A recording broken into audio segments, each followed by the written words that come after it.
Okay, Bismillahirrahmanirrahim.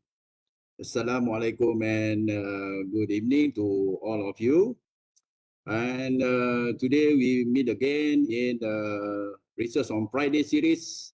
And I would like to say welcome to our special guest as a presenter today, Mr. Muhammad Uzair Ismail.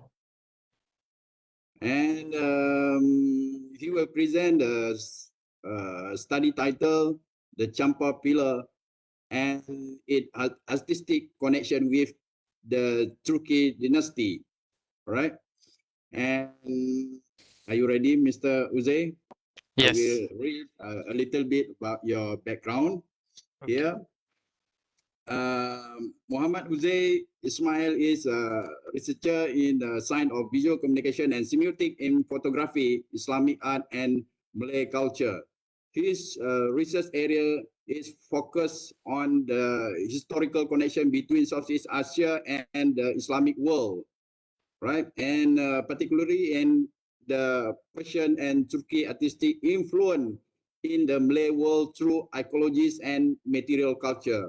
Hold a master degree in visual communication and new media from the University of Technology Mara or UITM, Shalam, and it's currently finishing his doctorate study in the field of the archaeology, history, and Malay culture at the Institute of Malay World and Civilization, or we call it ATMA, in at UKM, University Kebangsaan Malaysia, Bangi. All right. And before we are going to start, I would like to mention here, this session will be divided into section. Firstly, our presenter will present their research, and after that, we have followed with a Q&A session. Okay, Mr. Uzair, you will be given around 30 minutes for sharing session. Okay. Okay. Okay. Thank you. I will share my slide first. All right. So everyone can see my slide, right? Yeah. Okay. Bismillahirrahmanirrahim. Assalamualaikum and very good evening to everyone who is present. Thank you, Dr. Shahrul, for the introduction. Okay.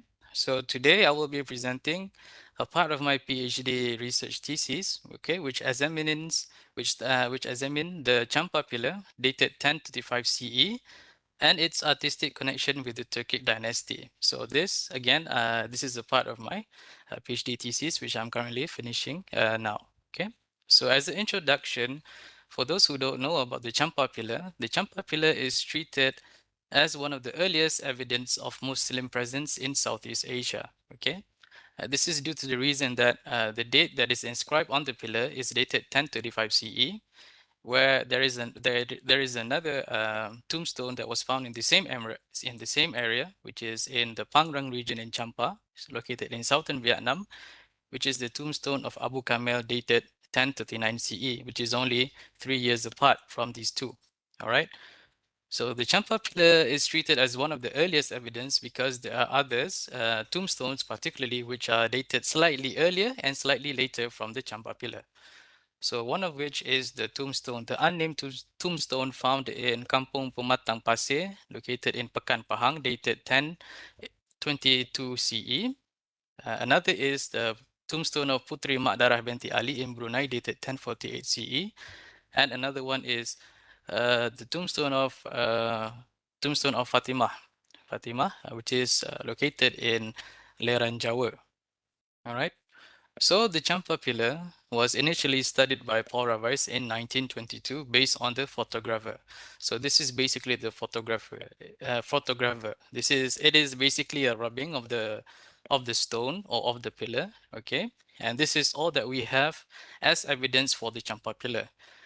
The whereabouts of the original stone or the original archaeological object nowadays is not known, okay? And it is for this reason that the historical aspects and the origins of the pillar have been heavily debated on, but sadly the artistic dimension is rarely being explored, okay? So people are just debating about the historical background, the origins, but then they have left behind the artistic dimension, in which for me, in my opinion, it shows that there is a earlier connection between the pillar and Southeast Asia, particularly the Malay archipelago. So before we proceed much more further, let us discuss first about the background study of the Champa Pillar.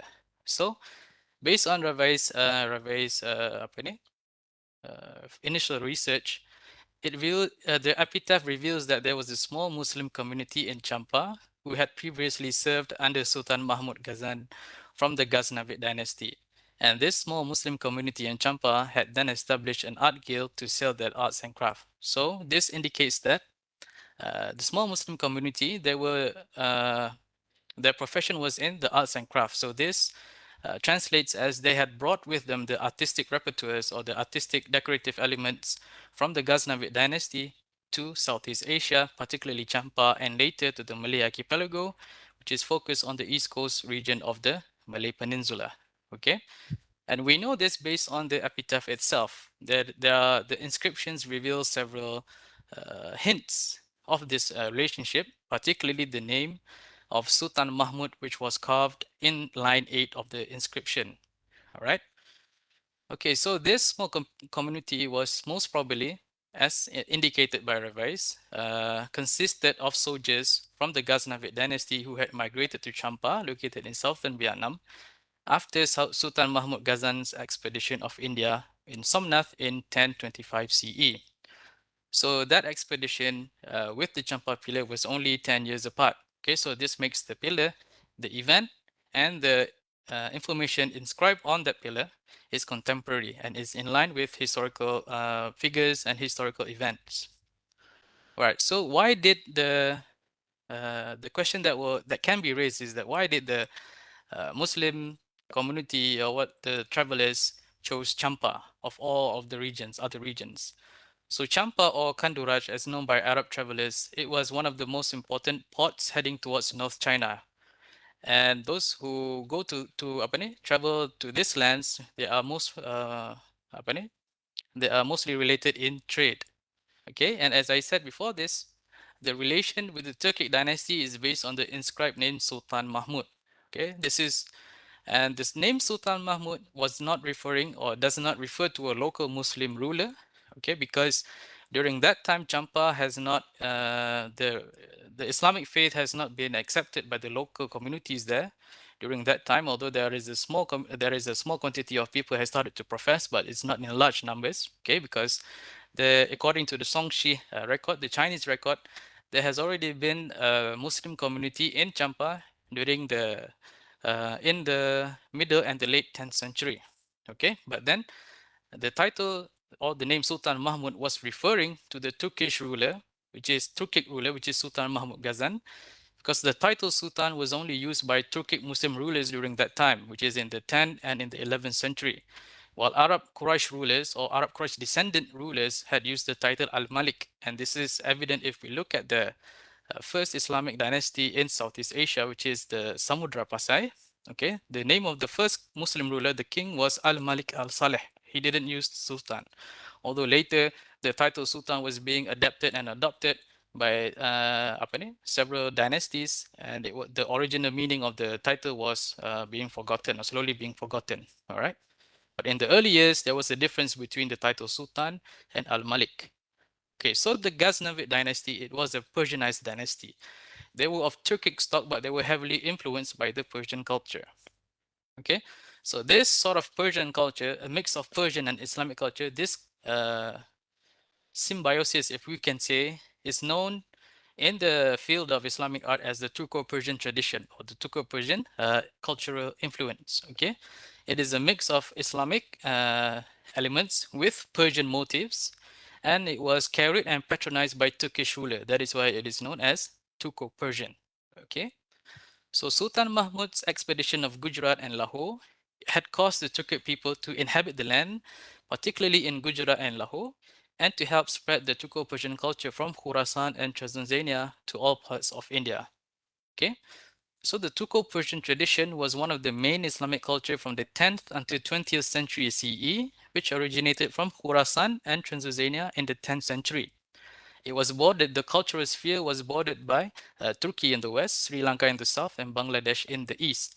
Okay, but although Southeast Asia connection with Iran and Iraq under Muslim rule had started during the Abbasid Caliphate, but the cultural sphere of the Turco-Persian tradition in mainstream literature review of Islamic art was sadly being was not inserted in the Turco-Persian cultural sphere. Okay, and this is sort of baffling and confusing because the Persian influence in the Malay culture is by no means little. Okay, we can see the Persian influence in Malay culture is truly evident in literature, culture, and those related to the monarchy, to the Muslim monarchs. Okay, and this is really evident. And Marison also stated that he believed that the Persian influence has started to enter the Malay community culture during the late 13th century, but then the Champa Pillar might suggest that this initial relationship or this initial connection had started much earlier in the 11th century, early 11th century. All right. So the Turks or the Turkic had conducted trade with Southeast Asia since the Abbasid period through the port in Hormuz, Baghdad, Iraq, and it continued under Seljuk rule. Okay, now before we proceed, I need to clarify first several terms. The term Turkic and also Turkish. So the term Turkic actually refers to the Turks who originated from Central Asia.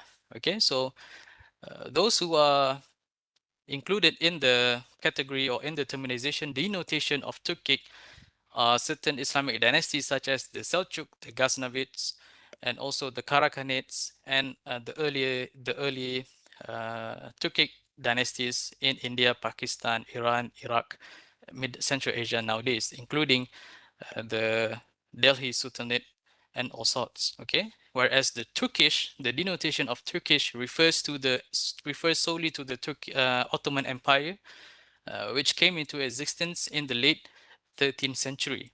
Okay, so when we read Malay literature, and this was discussed by Braginsky, okay, when we read Malay literature, traditional Malay literature, when the word refers to Turkic, it refers to the Turkic people from Central Asia.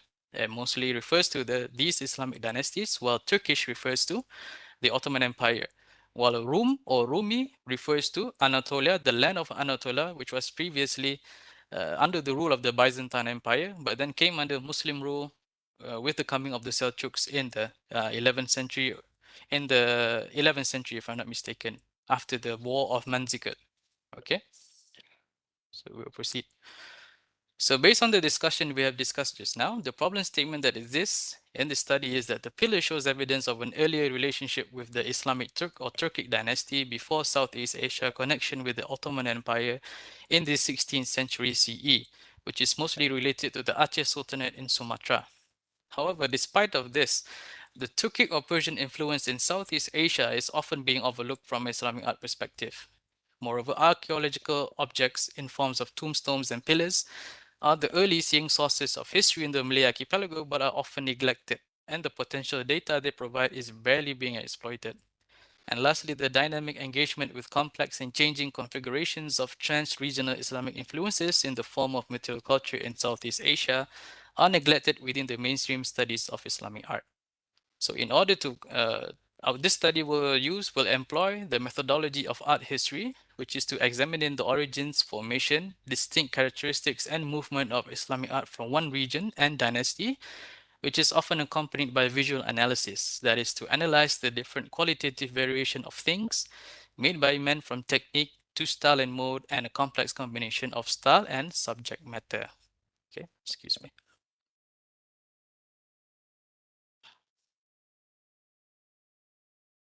So now we will look at the artistic dimensions of the stelas, which is basically the Champa Pillar and the tombstone of Abu Kamel.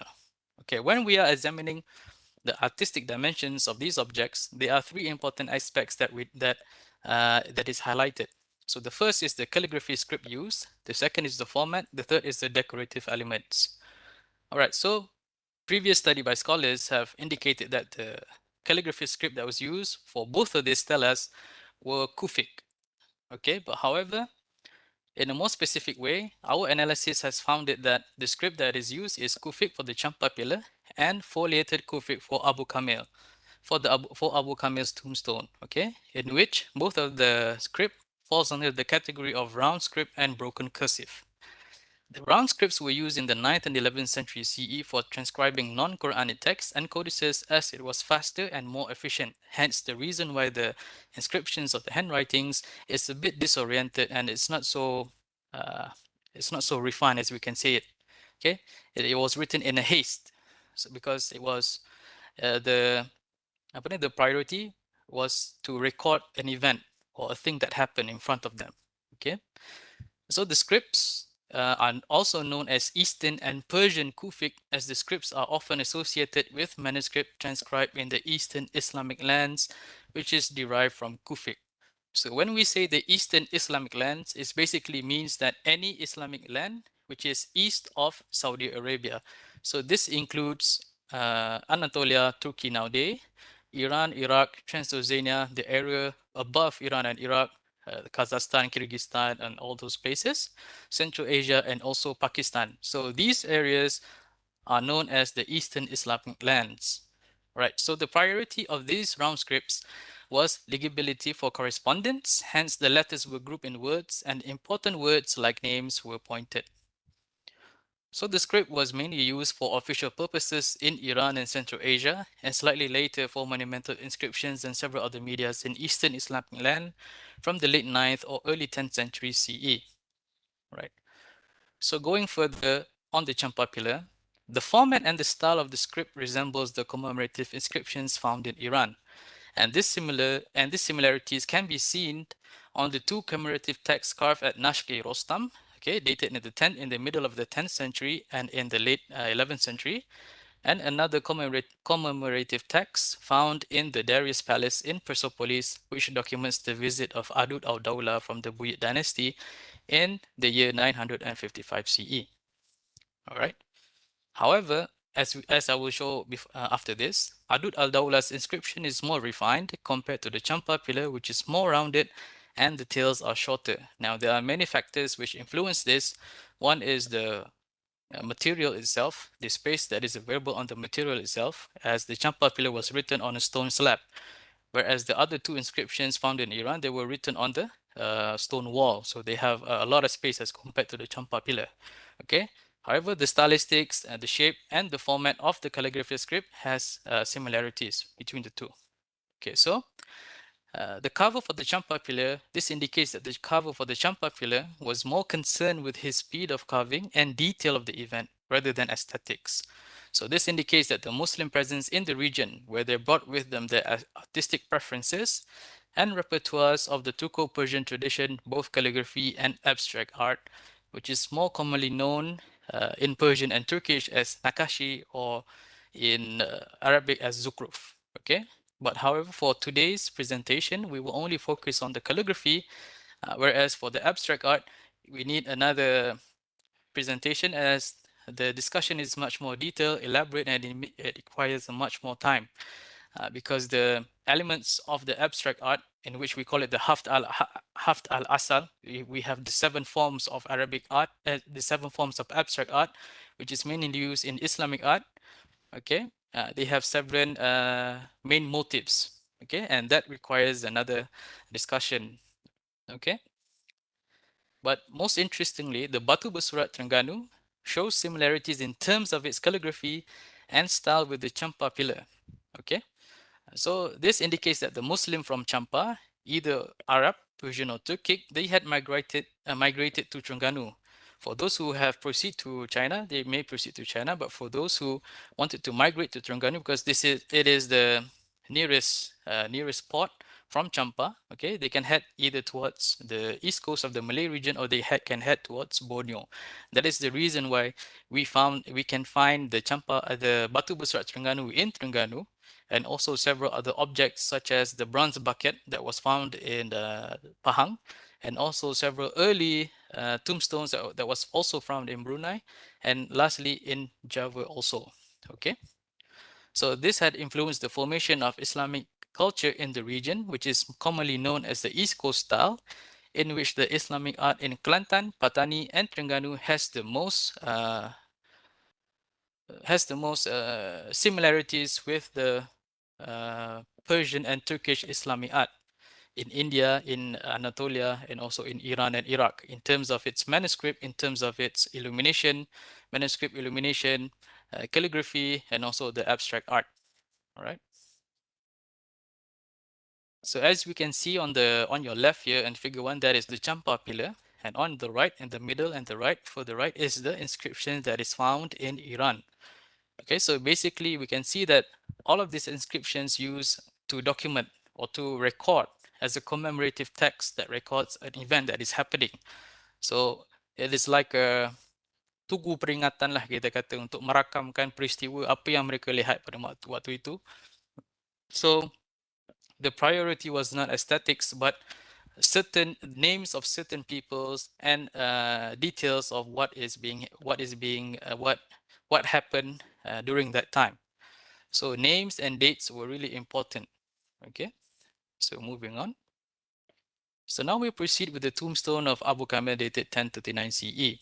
So based on our analysis, the script that is being used is Foliated Kufi. Okay, so Foliated Kufic, as the name shows, it is derived from Kufic but added with another element which is foliated, which is foliated. Okay, so the Foliated Kufic script is characterized by the bifurcated endings of the letters, which are decorated with half palmettes, double or triple lobe leaves, and bifurcated terminals. So the letters are stylized in an ascending tall manner. Dia menegak tinggi, that is curved, dia bengkok sikit, and have a swan neck appearance known as an Iranian animal style in Islamic art. And the letters are set closely together with little space between the groups. So this style can be traced back to the artistic repertoires of the Iranian and Persian that was borrowed by the Abbasids. So the script had further been spread throughout the Abbasid Empire from Baghdad to Samarkand and beyond in the 10th century CE and started to adorn funerary inscriptions in Anatolia, which is Turkey, Central Asia, and Iran during the 10th and 11th century. So this again puts both of the stelas we've discussed before this, the Champa Pillar and the tombstone of Abu Kamil, as being contemporary and in line with the development of Islamic calligraphy during that period. Okay. It was widely used by the Persians and Turkic dynasties in eastern Islamic lands, namely the Samanid, the Ghaznavids, and the Seljuks, and several others on monuments, commemorative texts, and funerary inscriptions, and also various other objects. Okay. So this, as you can see on your left here in figure 2, that is the tombstone of Abu Kamil. And in the middle and further right is the inscriptions that uses the foliated Kufic script. Okay, we can see the characteristics is the same. The rendition of certain letters, the characteristics, the appearance, the stylizations, okay, and also the little details. As you can see, maybe we can identify this as palmettes, or we can define this as just basically an abstract shape, which is also apparent and available in the scripts that is given here, shown here, okay? And these are the bifurcated endings and the tall ascending letters and the swan neck appearance, which is similar, okay? So this script was used on funerary inscriptions, which is tombstones, and also on commemorative texts. All right. So these two stelas provide artistic context of the Islamic art influence that spread towards Southeast Asia, particularly the Malay archipelago. So they are also contemporary with the development of calligraphy scripts in the Eastern Islamic lands. So again, as I mentioned before this is Saudi Arabia, and anything east towards the land, Iraq, Anatolia, Iran, Transylvania, above here, Afghanistan and Pakistan, this is all considered the Eastern Islamic lands. Okay. So hence, further analysis can be done in the context to see how prominent is the influence in the Malay archipelago. So let us now try to analyze and discuss other tombstones that were found in the Malay archipelago dated in the 11th century. So the first that we will start off with is the Pahang tombstone dated 1028 CE. So this is the earliest tombstone in the type of Batu Aceh in the Malay archipelago, found in Kampung Permatan Pasir in Pekan Pahang. Okay. So although many historians and scholars dispute the date because the calligraphy script is much more refined and elegant as compared to the earlier stelas that is being discussed, but the officials of the Pahang Royal Museum had defended and maintained the date. Okay, so the tombstone of this unnamed person is the tombstone is unnamed and it consists mainly of epitaphs such as Quran quotations from Surah Al-Imran, verse 185, and Surah Yunus, verse 62. There is also names of Allah, the Asmaul Husna, poems, and the date of death. So although the date is unknown, the tombstone design indicates the deceased was a male and of royal blood, or he was an ulama or a mystic, as the Batu Aceh was only intended for the ruling elites in Aceh and the Malay Peninsula. Okay. So when we analyze the calligraphy scripts and the stylization of the letters, okay, we found out that the calligraphy script has similarities with the Muhakkak and the bold tuluf script. Okay, so these similarities can be seen on certain letters, such as the combined Ya and Alif, also Ghin, Fa and Ra, the Lam Alif, Nun, and others. So both of these calligraphy script, the Muhakkak and the Thuluth, it belongs to the round script group known as Al-Aqlam al-Sita, the 6 calligraphy styles, which consists of the Muhakkak, the bigger script, Raihan is contemporary smaller script, Thuluth and Nask, and lastly Tawqi and Riqa'ah, which was developed by Ibn Muqla and later refined and canonized by Ibn Bawab in the 10th century CE in Baghdad. Okay, so this makes the tombstone of Pahang as being legitimate because the script has already existed during that time, and it can be considered as a bit late because the script was already has already existed in the 10th century, and it was said that the Muhakkak script was the first script that was being canonized by Ibn Muqla. Okay. So the script used on the Pahang's tombstones share similarities with the script used in the Diwan, poems of Salama ibn Jandal, which was copied by Ibn Bawab in the early 11th century. You can see this is the Diwan of Salama ibn Jandal in figure 4, right? We can immediately see the similarities when we compare the first two letters here and also here, okay? But then as you can see, this script is a combination, or this D1 is a combination of two calligraphy script, which is Muhakkak and Tuluth. So this one is Muhakkak, okay? And this one is also Muhakkak, if I'm not mistaken. And the smaller script uses Thuluth. And there is another example that I will show you after this, okay? And the Pahang tombstone also has similarities with the script used to write Quran manuscript in Iran and Iraq dated in the 12th and 15th century CE. So these are the examples that I have mentioned just now. Okay, so this is the Pahang tombstone on your left, and this is the full page of the Diwan of Salama ibn Jandal. Okay, so we can see in this manuscript there is a combination of two different scripts. So that is why it is not something that is strange when we see there is a combination of two different scripts in one inscription, as it is being portrayed in the Pahang tombstone. Okay. So it is normal, and it is not just found in Diwans, in Quran manuscripts. Okay, even in Quran manuscripts, they use different calligraphy scripts for the header, for the main text body, and for the note corrections, at the side. Okay, so on one Quran fragments or on one manuscript, you can have either 2 or 3 different calligraphy scripts. Okay, and the same goes to other manuscripts such as the poem or also some macam sijil, because at that time they had some certificate for you to go to travel to Hajj, and that certificate has certain rules. It has certain rules and codes, okay, and that manuscript was written using a variety of different scripts. Okay, so maybe the script has reached to the Malay archipelago, and the person who was in charge of doing the tombstone, they have implemented and they have combined these scripts to create their own artistic repertoires that will be used in the Malay archipelago lands. Okay, and these are all manuscript that was found in Iran, dated from the 10th to the 14th century. Okay, so again, it is a mixture of Muhakkak and Tuluth, the Quran manuscripts. Now, moving further is Putri Madara's tombstone, dated at 1048 CE. Okay, sorry, excuse me. So this particular tombstone, Putri Madara tombstone, it was found in Brunei and is inscribed on all 4 sides. But what makes this tombstone much more interesting and much more much more interesting to study is that it has a combination of calligraphy and decorative elements, in which it consists mainly of a round and teardrop shaped object hanging from a chain.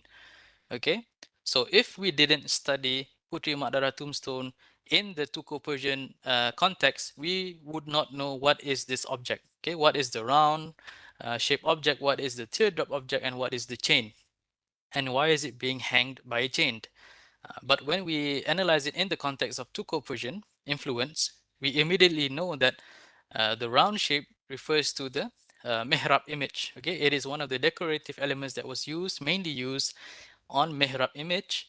Okay, but the mihrab image usually uses a lamp motif, which is known as misbah. But the lamp motif was being replaced with the round shape. While for the teardrop shape is commonly known in Persian and in Turkish as salbek. Okay, as salbek. And we will discuss further about this after this. All right.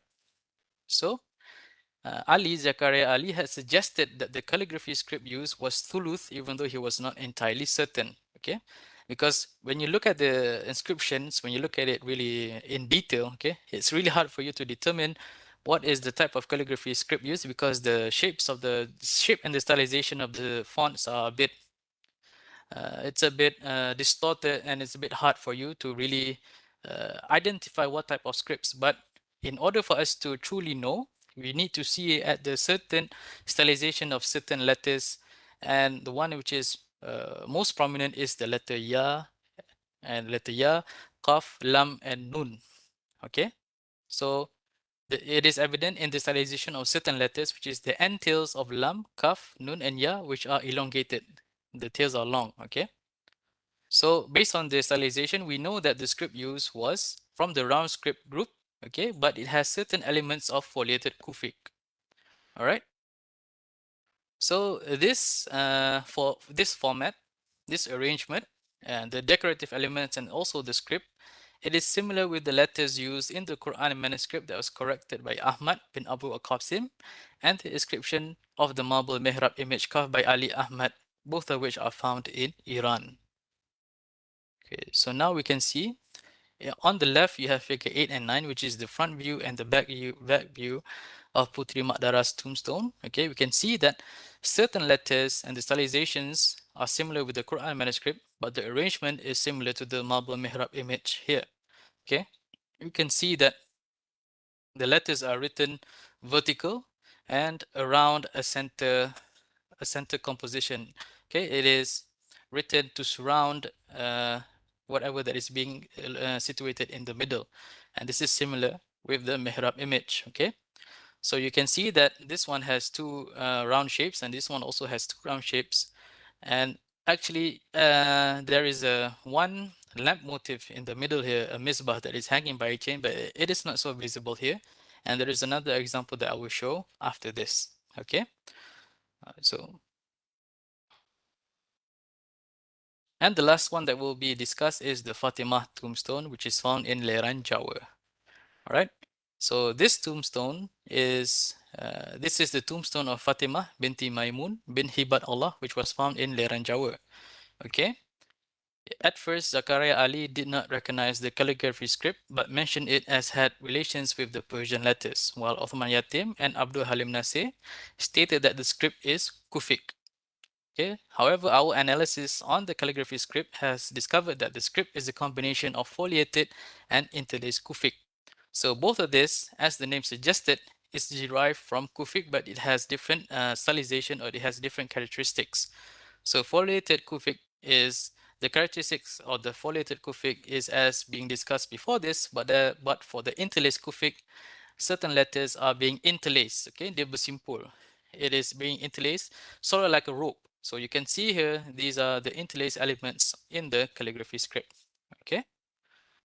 So in addition to the calligraphy script, based on a revised description, because he was the first also to analyze, I'm not so sure if he was the first, but he analyzed the tombstone, and he described the decorative elements as consisting of a night lamp, a misbah, with a round band, neck strangled, flare of ice, which is suspended by 3 chains and surrounded by a arabesque foliage as described by Ravais. Okay, but as you can see, those things that in which he described is nowhere to be seen.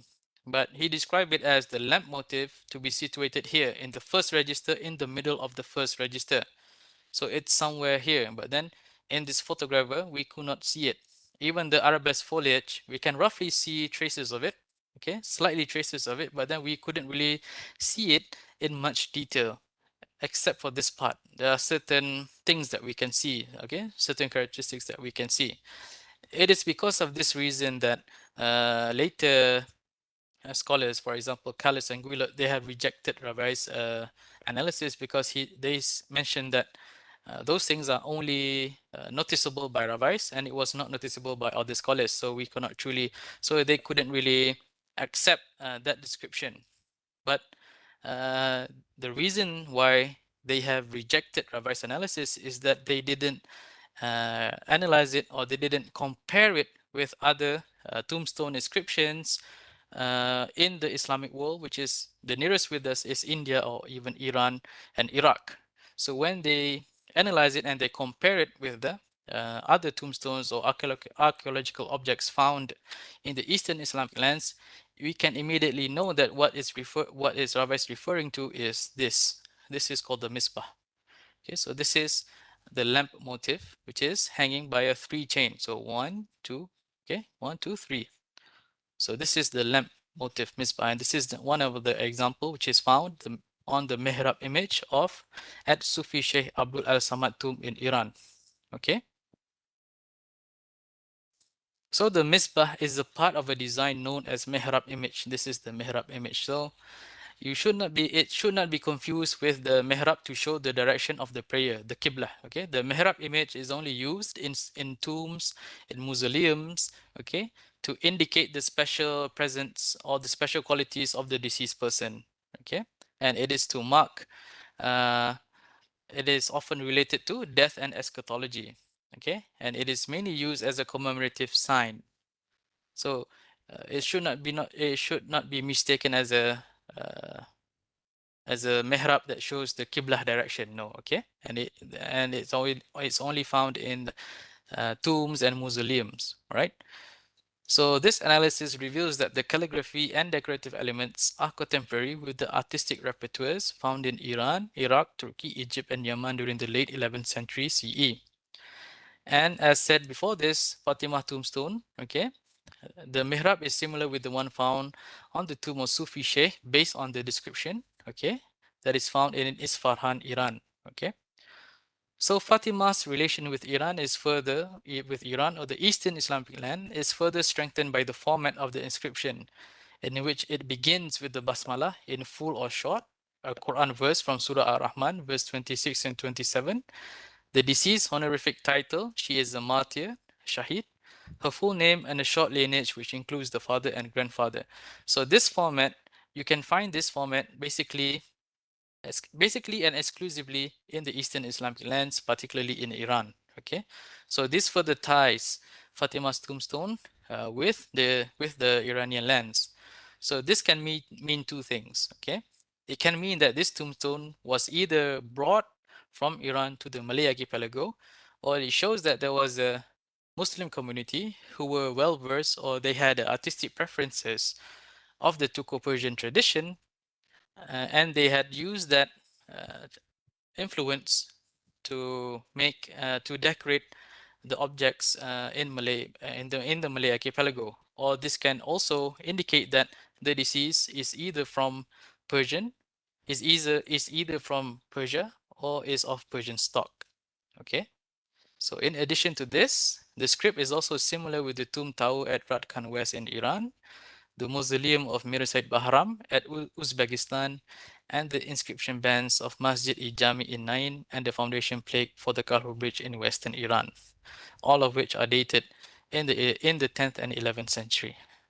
Okay, Okay. Uzair, 1 minute Yeah. more. Okay. Terima kasih.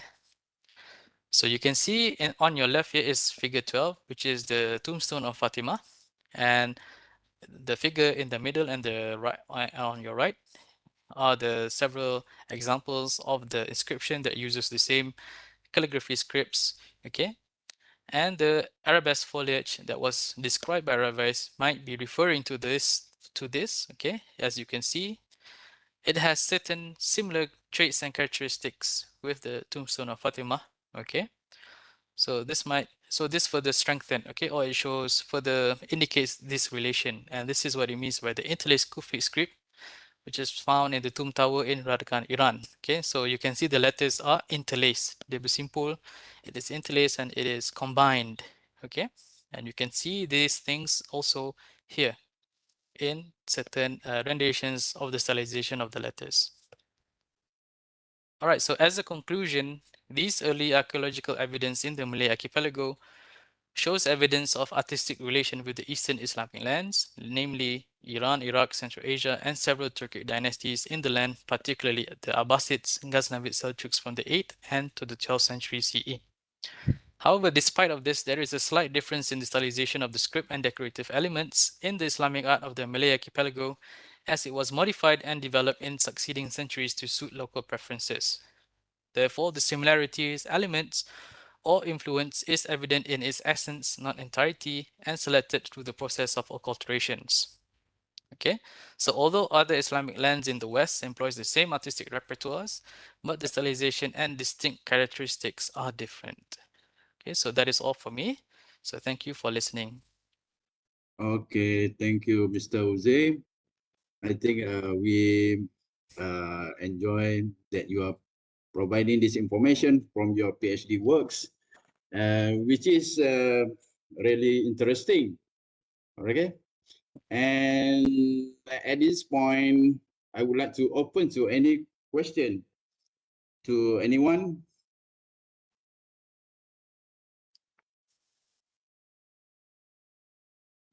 So I stop share.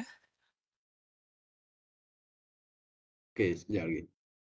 Okay. Okay, anyone? Okay, saya mungkin boleh tanya kot. Okay. Okay. Okay, Silakan. um, sangat menarik sebab you cover all the history aspect regarding to the connection element, and based on manuscript text, pergi kepada material context, and then dia menggunakan neraca ataupun parameter similarity dan stylization untuk menghubungkan di antara dua dinasti, di antara yang Tuk dengan alam Melayu. Okey, Mr. Uzair mungkin bersetuju ataupun tidak, ataupun ada pandangan-pandangan lain yang mana perkara ni bermula daripada teks manuskrip, and then they are going to transfer on the material meanings that tombstone untuk dia menunjukkan asimilasi konteks itu wujud di tanah Melayu, kefahaman itu, dan kita cite dia sebagai satu elemen artistik yang mendiami tanah Melayu sebagai artifak yang nak menghubungkan dengan kehidupan sosial alam Melayu. Okay, mau respon benda tu. Okay, so thank you, Dr. Shahrul, for your question. And my answer is yes, because in my PhD thesis research, lastly, I discovered that the main vehicle or cara utama motif-motif dan seni ini tersebar from the Eastern Islamic lands to the Malay archipelago is by Quran manuscripts. Okay, and this is evident if we see the manuscript of Sejarah Melayu Salatul Salatin, where the early Muslim preacher, when he met with the Malacca Sultan, he gave the Malacca Sultan a copy of the Quran manuscript. So if we take the period of the Malacca Sultanate and the artistic developments of Islamic art in the Eastern Islamic lands, we immediately know that the Quran manuscript during that time they are certainly were heavily decorated. They were certainly heavily decorated. And as I mentioned before this, that my PhD thesis also analyzes the abstract art, the abstract motif of the Turco-Persian influence. All of the motifs that is all of the 7 motifs that I analyze are also found in Quran manuscript illuminations. So yes, that is my answer, Dr. Shara. I hope it answers your question. Thank you. Yeah, yeah. Thank you, Dr. Uzair. Yes, And Dr. we pick up a question from Dr. Siti Sohaili on the chat board. Okay. Assalamualaikum. I have one question. What inspire you Waalaikumsalam. to do the research scope relate with Turkic dynasty? Okay, thank you, Dr. Siti Swahili, for your question.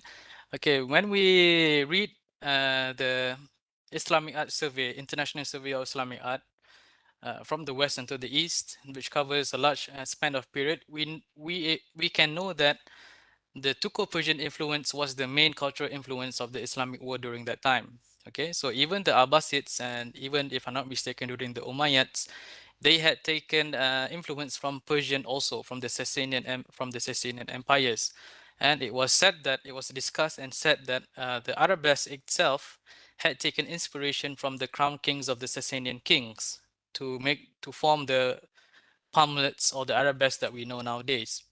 Okay, so even when we read about the formation of Islamic art by Oleg Graba and Robert Hillenbrand, they also say that the main cultural influence of Islamic art was Persian, and it was further enhanced, or we can say some sort, with the coming of the Turkic dynasties during the Abbasid Caliphate, in which the Khalifa al-Mutawakkil, if I'm not mistaken, he had taken the Turkish people as soldiers into his empire.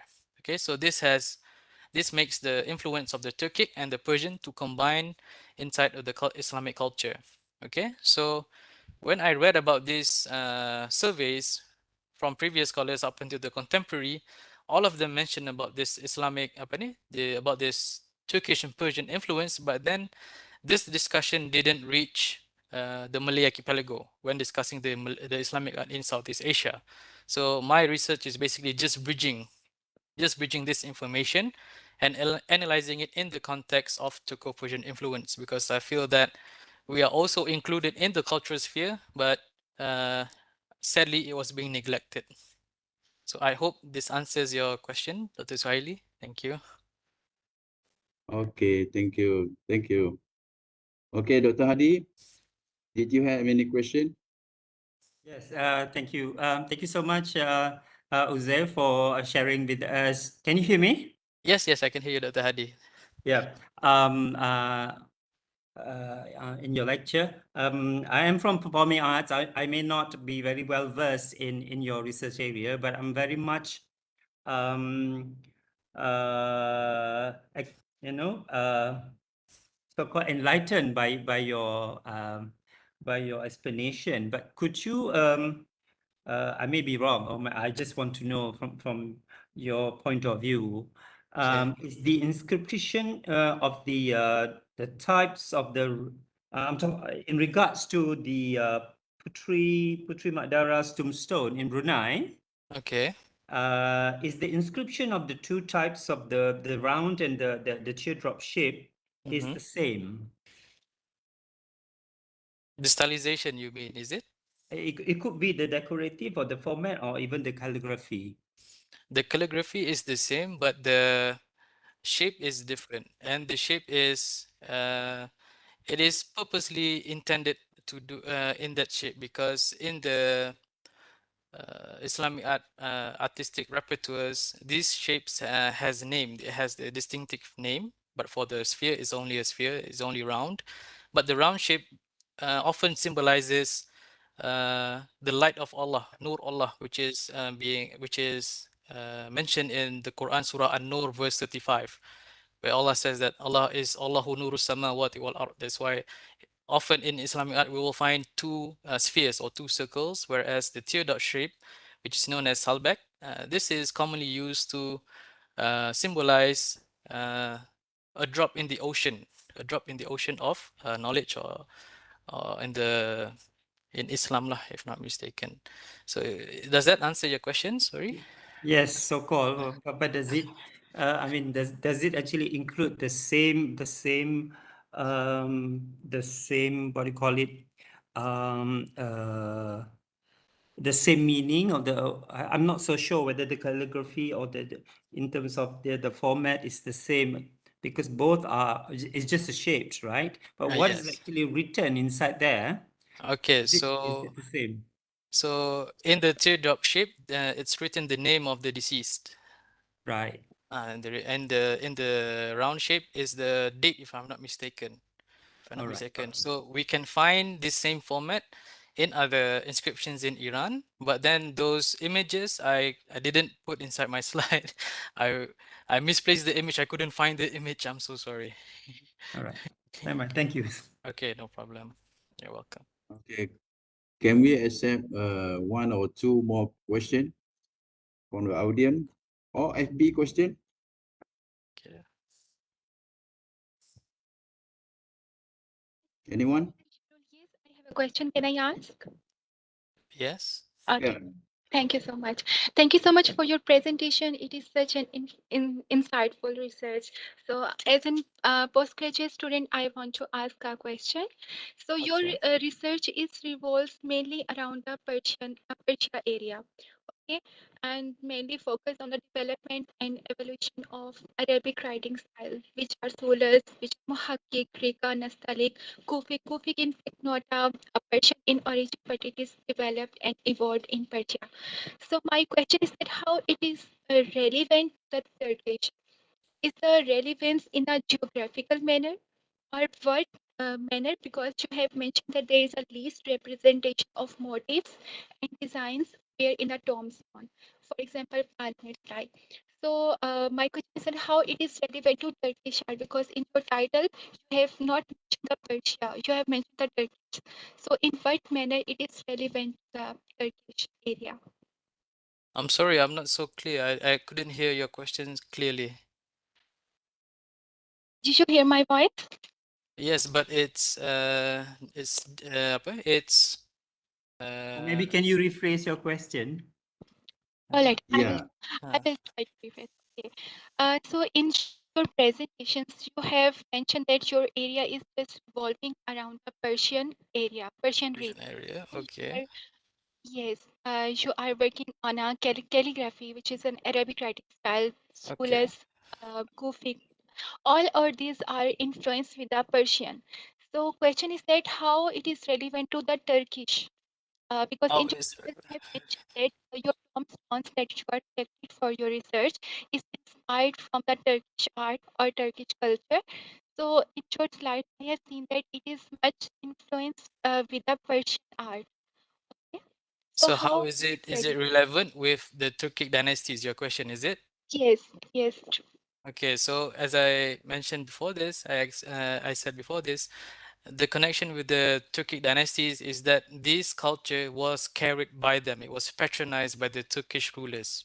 So although the culture or the letters are Arabic and Persian, it has culture Persian influences, but it was carried from one place to another place by the Turkic rulers and the Turkic dynasties, and also by the Turkish people. Okay. Uh, so as you can see, the Turkish dynasty, uh, starting from the Ghaznavids and also from the Karakhanids, from the and up until the Seljuks and up until the Ottoman Empire, they had inhabited or they had conquered 80% of the Muslim lands. Okay, so they are the main agent that carried the Turco-Persian tradition influence from Central Asia and from Iran, Khorasan, and Transylvania towards Anatolia in the west, and also towards as south as east and as far as the Philippines in the east. Okay, and this study was conducted by I forgot the name, Ashia and Talbot, if I'm not mistaken. So the Seljuk was the one who were responsible to carry the influence towards the Philippines. Okay, I hope it answered your question. yes. I have another question. Okay. Is there any certain framework of data analysis that you are following? A certain what? Sorry? Certain Data framework, analysis. framework. Framework. Yeah, for Okay, the visual analysis. so I did my own framework. I combined, actually in my PhD thesis, I combined art history with visual semiotics. Okay, because visual analysis in art history itself is not sufficient, according to me, based on my experience. Because when we are combining with visual semiotics, you will see the physical and the metaphysical aspects of the motif and of the stylization script that we are analyzing. So, and everything in Islam and Islamic art has a meaning, and everything is done with a purpose. So that's why I analyze it wholly, the whole aspects of the Islamic art, I analyze it. So now we can know the distinct characteristics, the stylization, the shapes and the forms and other things in a complete manner. Okay? Thank you so much. All right, no problem. Thank you for your question. Okay, thank you, thank you. And can we get one more question? Yeah, Jit. Oh, there is no more question from FB. Okay, Okay. one more question, maybe. Anyone?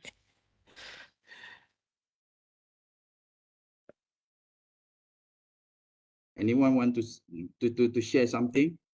To say something?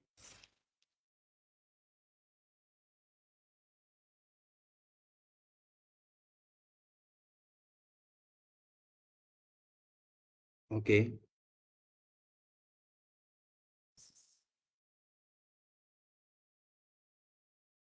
Okay, dah tak ada dah. Dah tak ada question. Okay. Okay. So, bila dah tak ada question ni, kita rasa boleh lah. Okay. Alright. And so we are going to end this session here. And lastly, we would like to say a lot of thank you to presenter and anyone who come to join this session, Research on Friday session. Alright. And terima kasih kepada JIT dan pihak urus setia, Pusat Pengajian Seni, USM. Alright. See you again in the upcoming session next time. Okay, thank you, all of you. Okay, thank you. Thank you for inviting me, everyone. Thank you for listening. Assalamualaikum.